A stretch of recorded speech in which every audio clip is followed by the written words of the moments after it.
Olá, muito boa noite a todas e a todos nesta data tão especial de comemoração do aniversário da Sejam. Olhando esses vídeos, tendo lido hoje durante quase o dia todo o material sobre a Sejam, olhando a biografia dos fundadores, eu passei um dia reflexivo. Eu estou bem longe aqui em Fortaleza. Eu passei um dia reflexivo sobre o que é o sentido daquilo que a gente faz na vida. Quando eu olho a biografia do Dr. João Amorim, que está lá como patrono da Sejam, quando eu olho a biografia do Dr.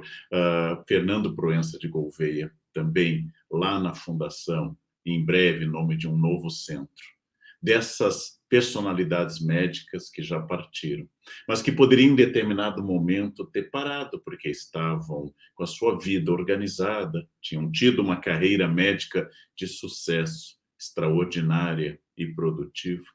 E olha o que eles fizeram para fazer do Sejam uma referência reconhecida no Brasil e no mundo.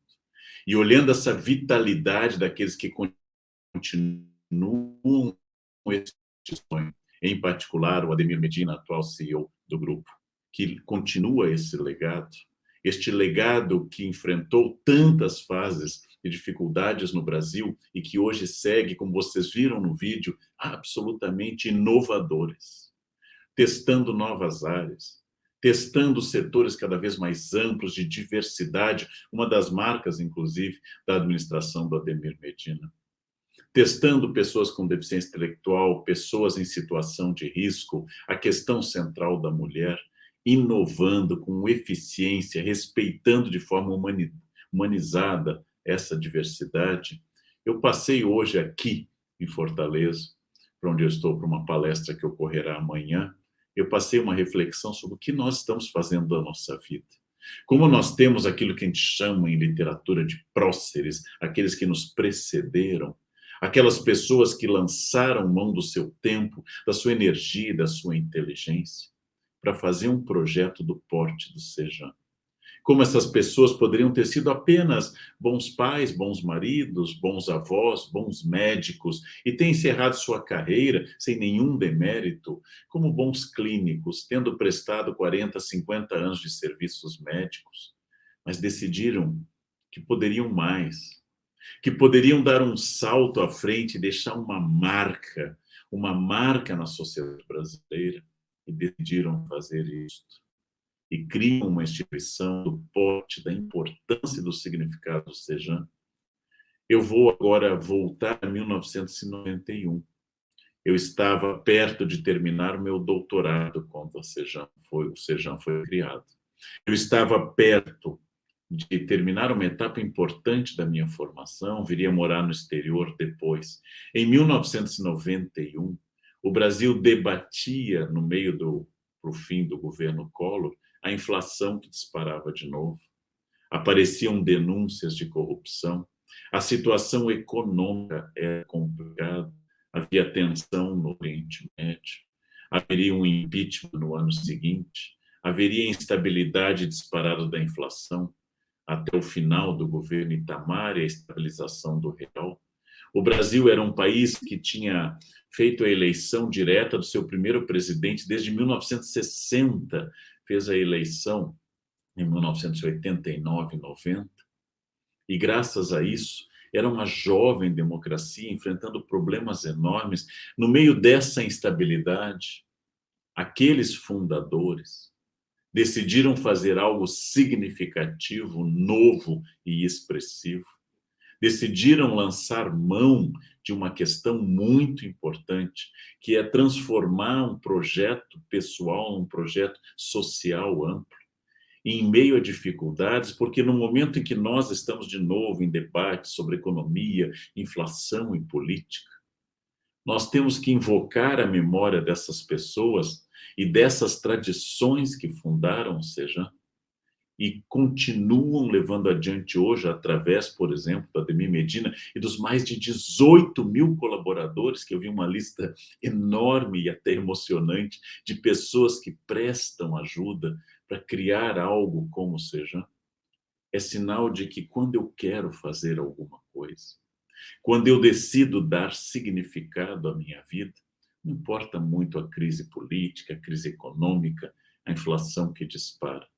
Então, há muito que comemorar. A palavra comemorar vem do latim, que é lembrar em conjunto, lembrar de forma unificada, comemorar e recordar como um. E é muito importante eu comemorar, porque comemorar vai me indicar que, claro, o Brasil de 2022 não é o Brasil de 1991. O Brasil de 2022 é um Brasil completamente diferente. Mas por isto que a missão desses fundadores, como o Dr. João e o Dr. Fernando, tem que ser atualizada, revista, expandida. Questões que não eram importantes em 1991, questões que não eram significativas, hoje são centrais, mas mantendo sempre esse traço humanista, esse traço de auxílio a quem precisa, esta função extraordinária de se tornar uma referência, um modelo em eficiência, eficácia e de empatia com as pessoas que precisam. Vivemos um país em que há muitas pessoas que precisam. Vivemos também uma situação específica que em 1991 nem aparecia, que é uma pandemia, a experiência de mais de 2 anos que atingiu o país inteiro e o mundo. No caso do Brasil, com mais de 600 mil mortos.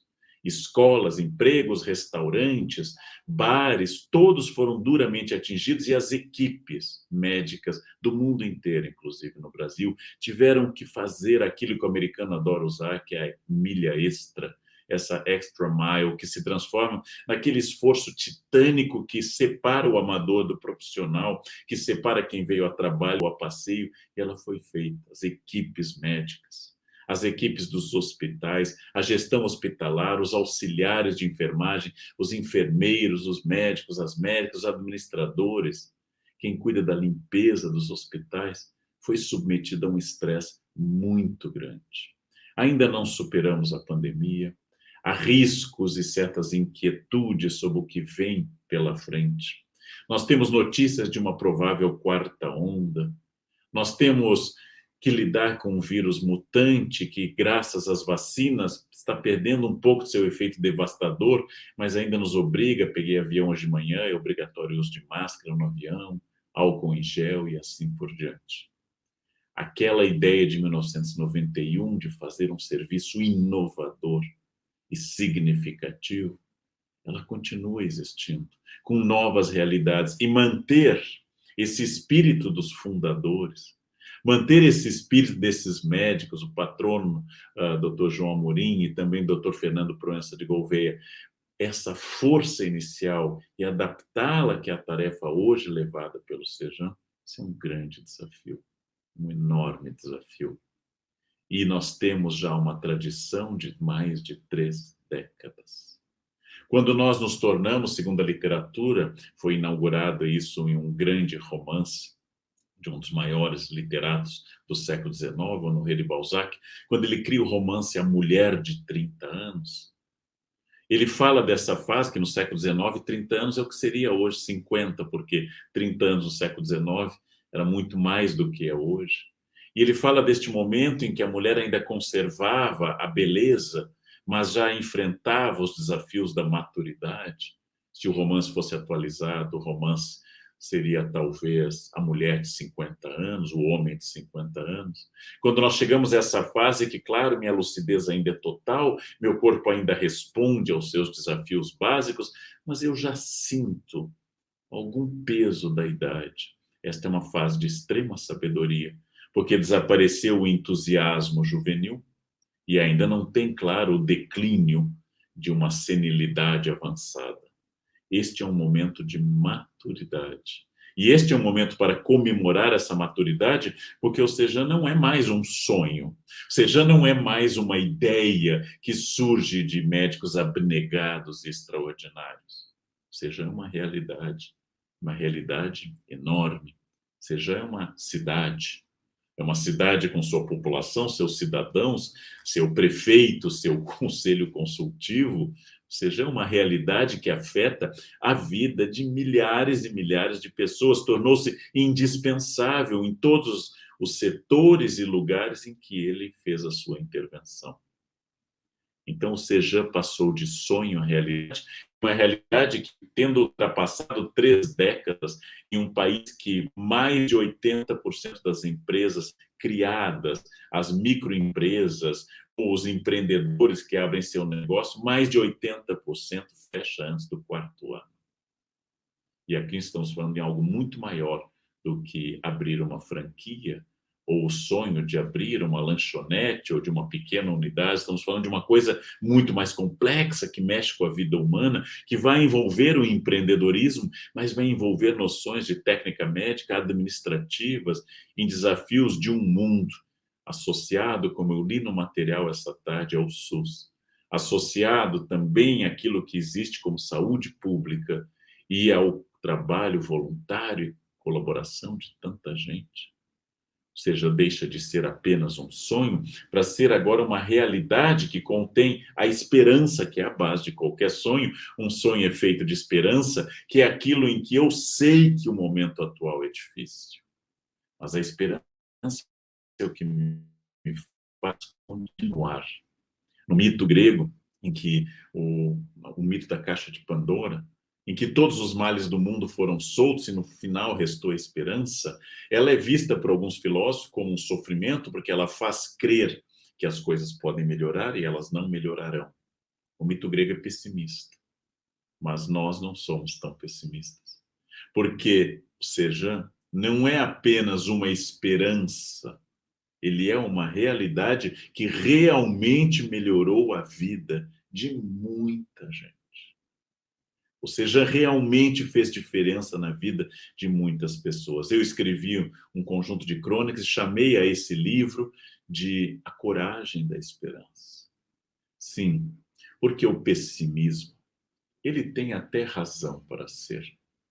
O pessimismo tem até existência, porque o mundo é cheio de doenças, de problemas de toda espécie, e mal você parece tapar um vazamento e outro surge maior, e mal você resolve um problema e surge um outro, e mal surgem as vacinas e vem uma 4ª onda, e agora nos meios médicos se fala da possibilidade de expansão de uma doença nova, que é a varíola dos macacos.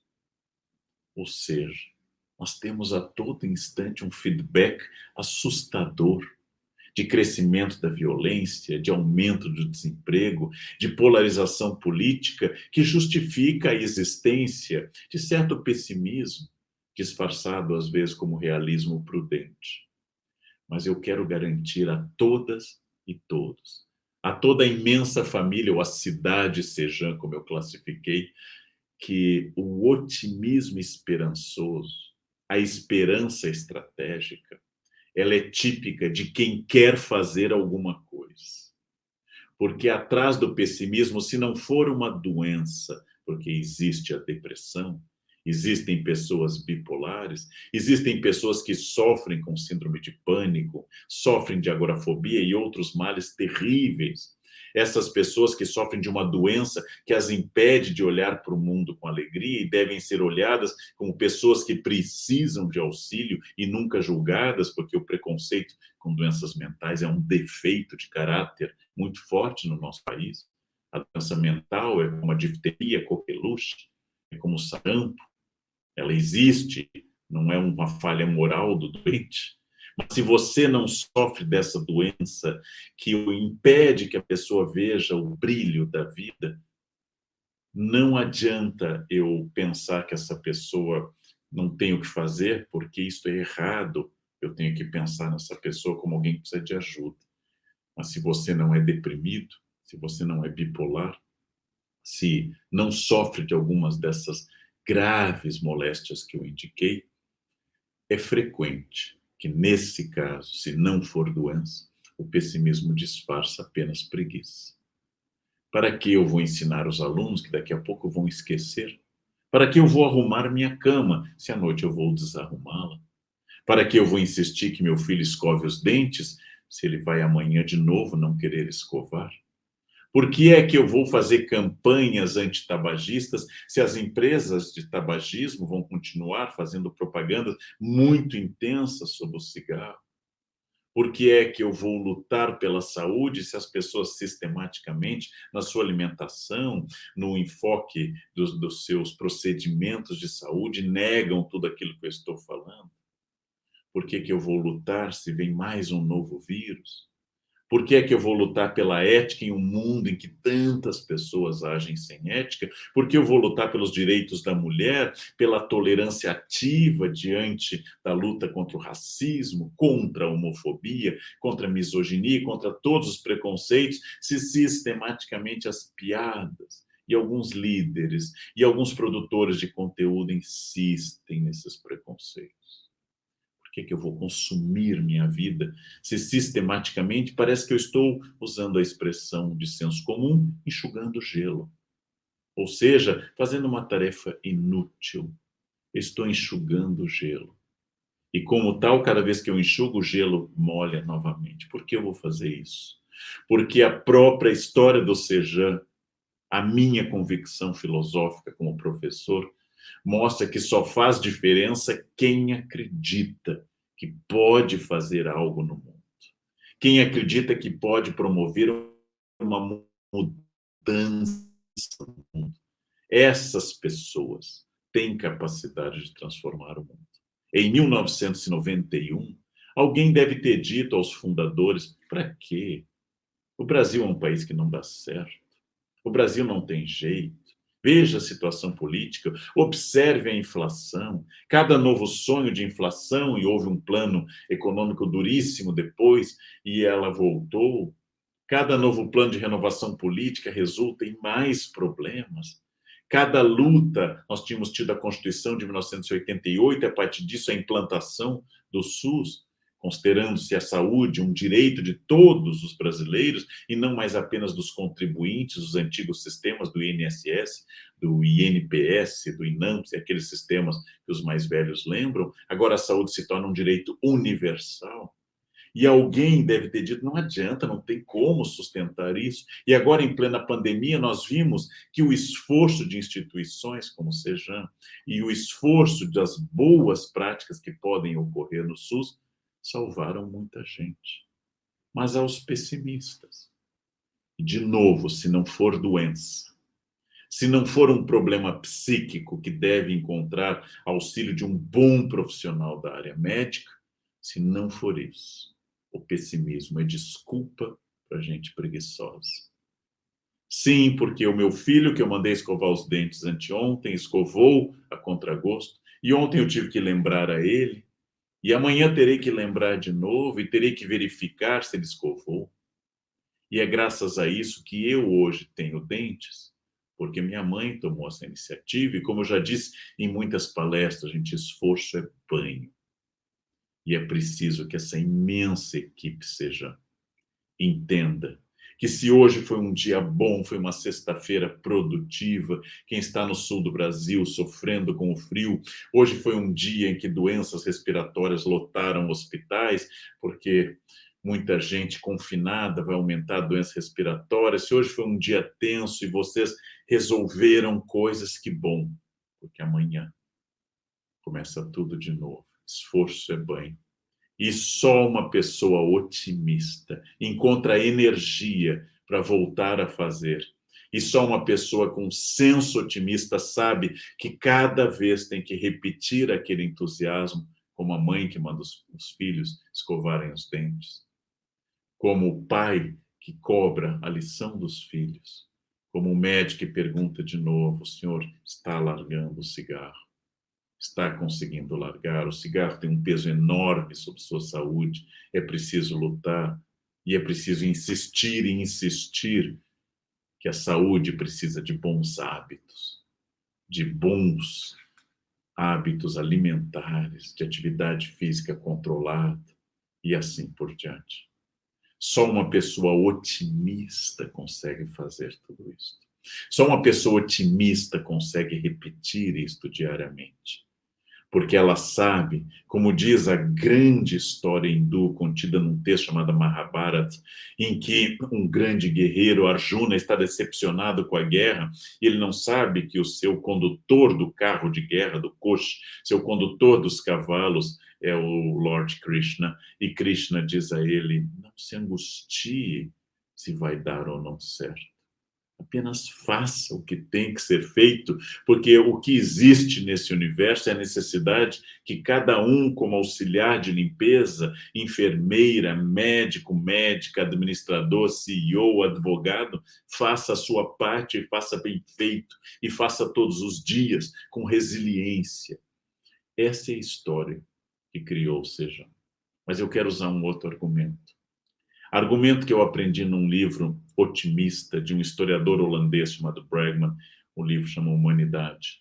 Lá ele faz uma análise do papel do pensamento positivo. E muita gente vai dizer a vocês: pensamento positivo não cura tumor.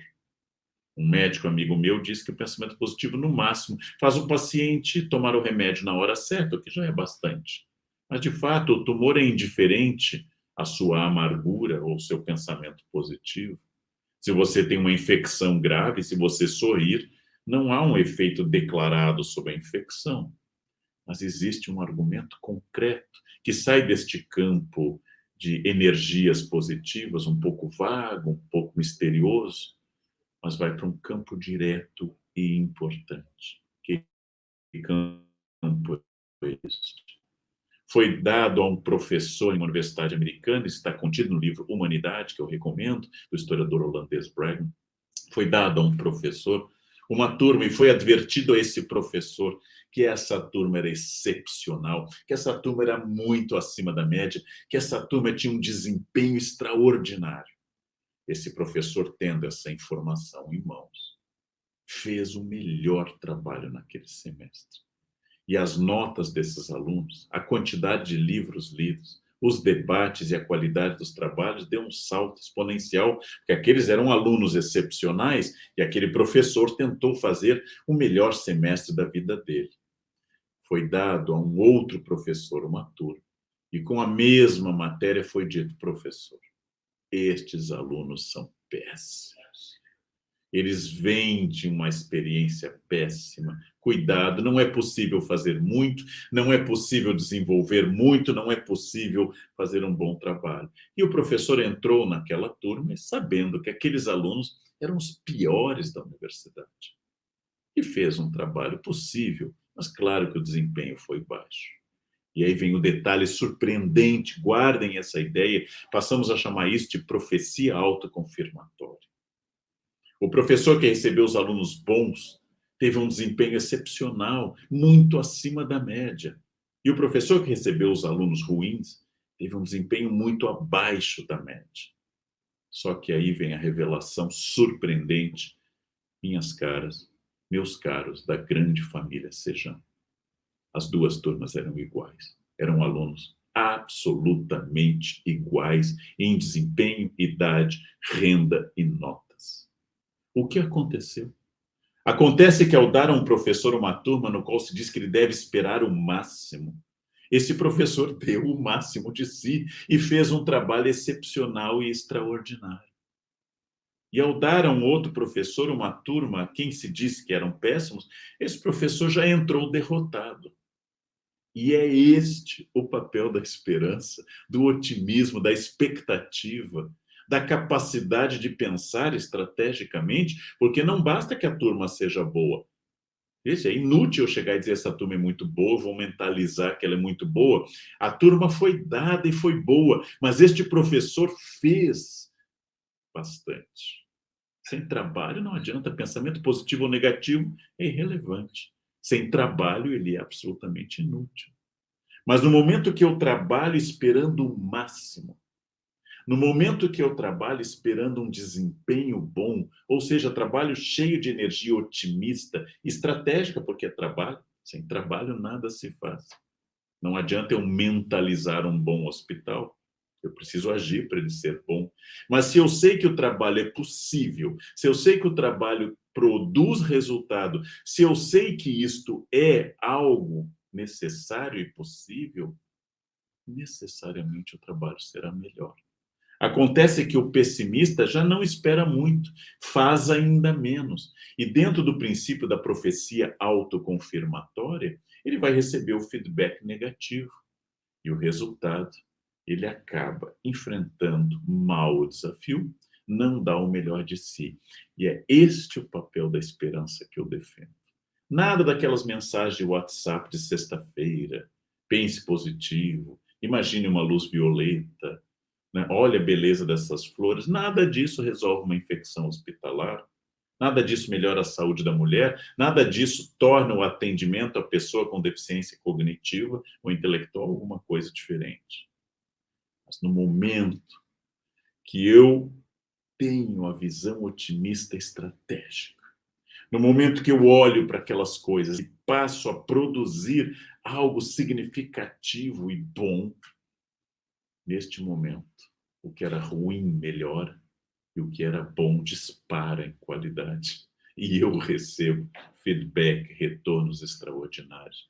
Isso é muito importante.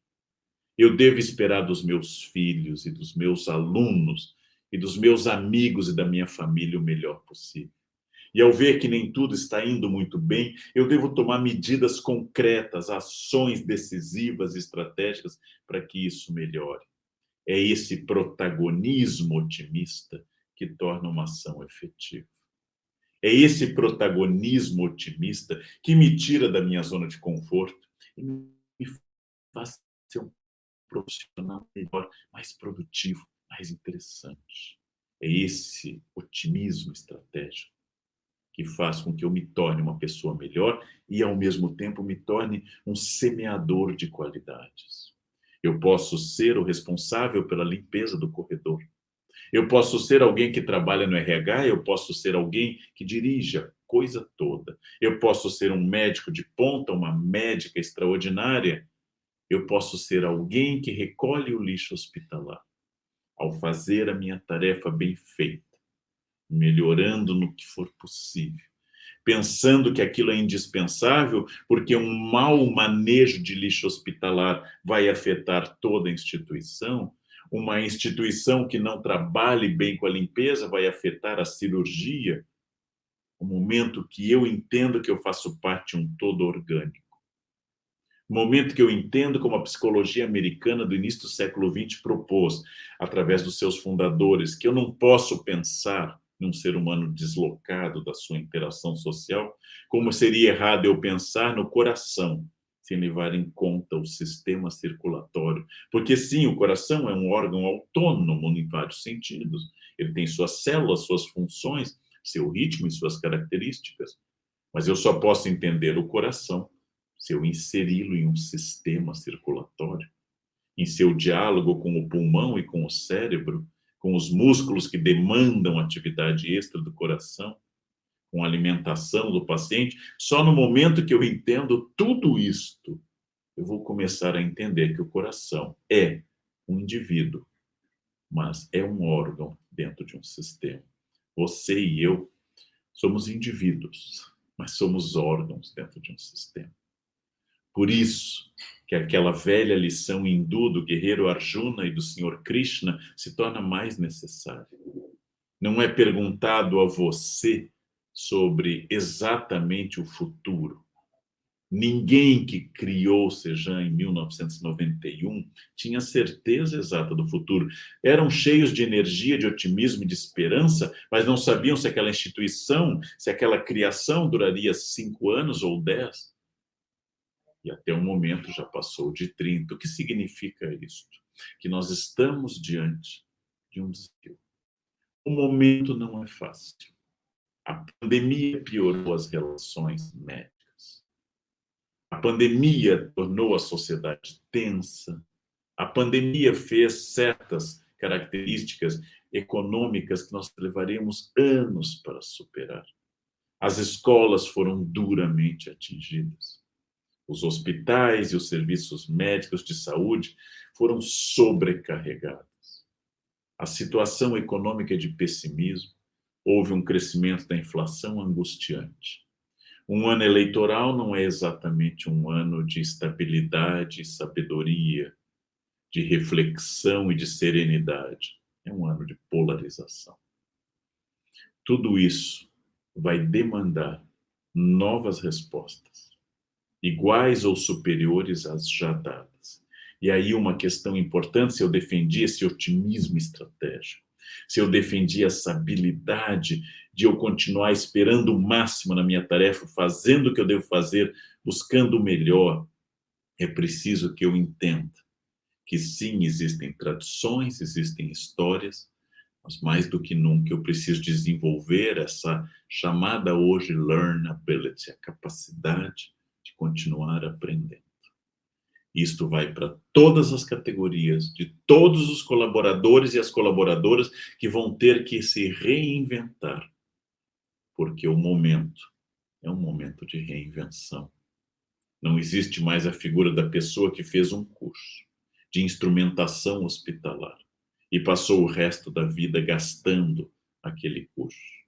Porque hoje eu preciso fazer um novo curso e assistir um TED, uma palestra na internet, eu preciso ler artigos científicos, eu preciso aprender a melhorar minha capacidade de leitura, preciso explorar e muitas vezes minha capacidade de ler e compreender em inglês, preciso observar bons projetos, para que o Seja nunca entre em um processo de repetição, num looping de longo declínio, para que ele continue sendo a instituição que ele foi até aqui e cresça, e aumente a sua capacidade, e indique novos caminhos,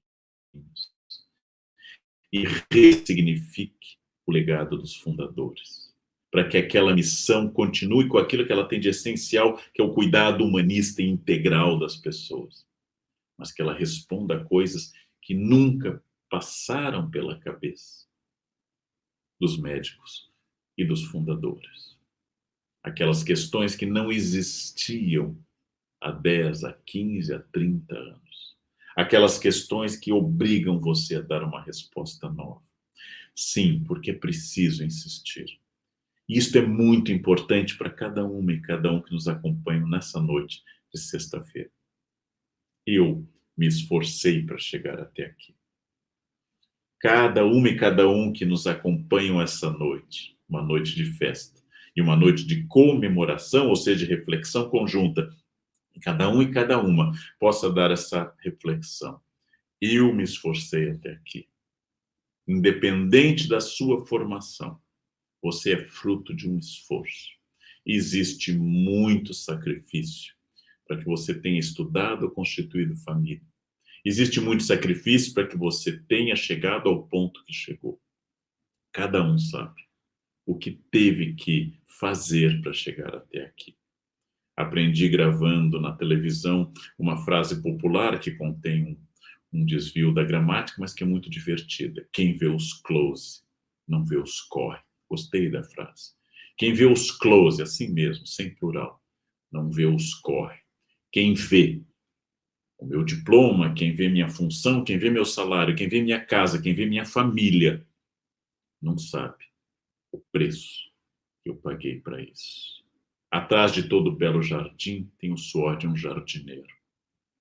Atrás de crianças criadas tem pais que deram sangue e o suor por aqueles filhos. Atrás de um projeto como Seja, tem milhares e milhares de horas de trabalho, de planejamento, de muita energia e trabalho despendidos. Quem vê o sucesso, ou seja, talvez não avalie os corre de uma imensa equipe que faz de tudo para aliviar o sofrimento das pessoas, contando sempre, sempre com a generosidade do trabalho desta família em torno de um projeto que chega aos seus 31 anos. A Mulher de 30 anos, o romance da parte da comédia humana de Balzac, agora pode parar e avaliar, não sou mais uma adolescente, porque, ou seja, não é mais um sonho inicial, é uma realidade gigantesca e maravilhosa. A Mulher de 30 anos de Balzac pode pensar que daqui para frente, agora, se já perdeu aquele espírito inicial de jovem, continua agora na fase mais interessante da existência, falo em causa própria, por ter 59 anos. A fase mais interessante da existência é o momento em que você perdeu seu caráter juvenil, que ainda, é claro, não adquiriu algum declínio que o fim da existência, fisicamente ou mentalmente, possa trazer este período de uma maturidade em que você pode se reinventar, que você pode recriar, refazer, dentro de tudo aquilo que marcou ao desejo e a tarefa dos fundadores. E essa é uma tarefa que pressupõe, como eu disse, otimismo estratégico, capacidade de reinventar o legado dos fundadores, capacidade de transformar, diversificar, ampliar de forma agregadora e humanizada a convivência com a diversidade, a capacidade de pensar que eu devo e posso querer cada vez mais, fazer ainda mais do que eu fiz no passado. Tudo aquilo que não nos mata, diz o filósofo Friedrich Nietzsche, tudo aquilo que não nos mata nos torna mais fortes. A morte rondou pelo Brasil e pelo mundo, continua rondando. Você não morreu, como eu não morri.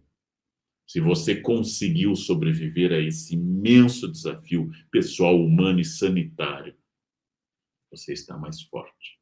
Eu me sinto mais forte. Eu me sinto mais criativo. Eu me sinto capaz de dar mais energia. E usando outra frase de Nietzsche, que eu gosto muito, torna-te quem tu és. Quem é você? Colaborador do Seja. O que você espera da vida? Você gostaria apenas da tranquilidade de uma existência a partir da formação de um fundo, da sua casa própria, do seu carro, de ir à praia com a família e voltar? Que ótimo projeto, que é excelente e que é suficiente para a maioria das pessoas, ou além da sua família, da sua casa e do seu carro, das férias com quem você ama.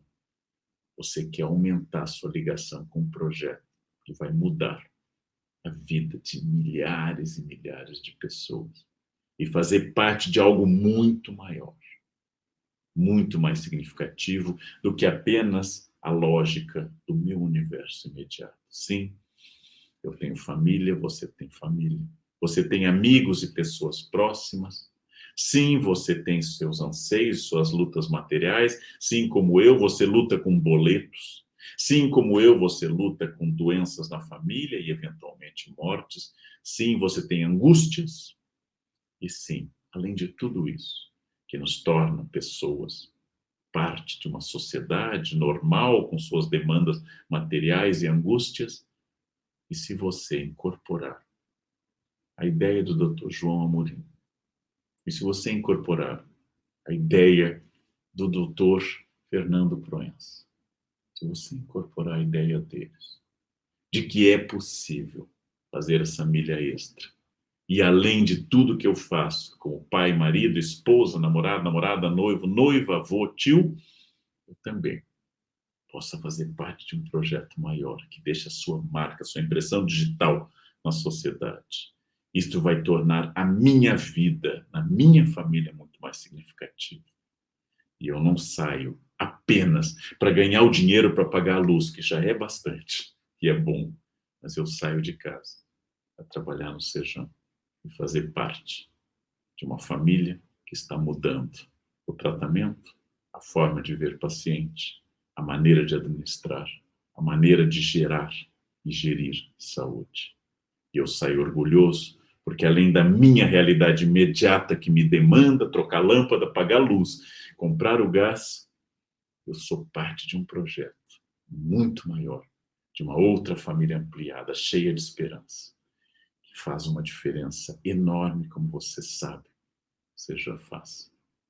E é isso que eu queria desejar a todos nós, nesse dia ainda frio no sul-sudeste do Brasil, que a gente aceite que além da minha materialidade imediata, eu também tenho o desafio de algo muito maior, com esperança. E aí, ou seja, vai continuar. Que você possa chegar aos 50 anos, daqui a 19, e dizer, houve desafios nos 31 primeiros anos, mas os 19 seguintes foram ainda mais extraordinários. E o êxito do Sejam é também parte do meu projeto de vida e da minha felicidade.